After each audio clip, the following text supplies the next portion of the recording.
All right, here's a reaction to the long-awaited release of the federal government's net zero modelling this afternoon and all the other big stories making headlines. Let's bring in the voice of the people here on Credlin, 2GB radio host Luke Grant, joining me now from Sydney.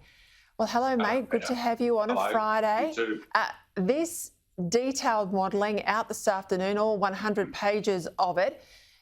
Before it was out, and we discussed these whole issues of net zero this and 2030 that, it was all sort of academic emissions reductions, wasn't it? You know, we were talking about the UN making decisions and it was all just happening in Canberra. Now it's starting to bite. They're talking about the type of car you're allowed to drive, whether you're allowed to have meat on the plate. I think it's becoming more real. And poll after poll says, yes, people want action on climate change.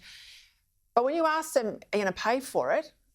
That sort of support falls away dramatically. So I'm keen to get a sense, where do you think, now that people have understood, I think in the last fortnight, that this is going to be real and household level changes coming out of these commitments out of COP26, where do you think people are at?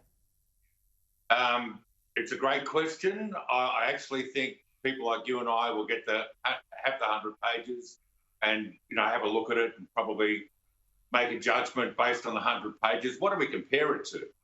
And I think that's where the Prime Minister is. What are we going to compare this stuff to? Now, I notice already those on the left are saying, we're comparing this to no real target at all.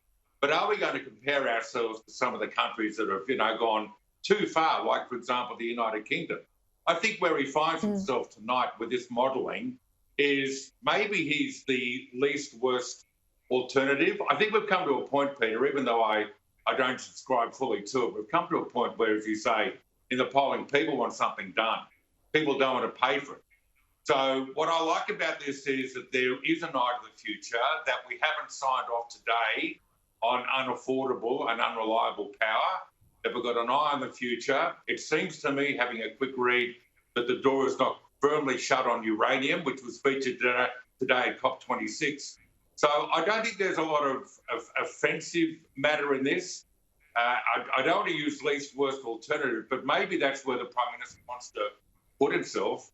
And electorally, that's probably not a bad thing.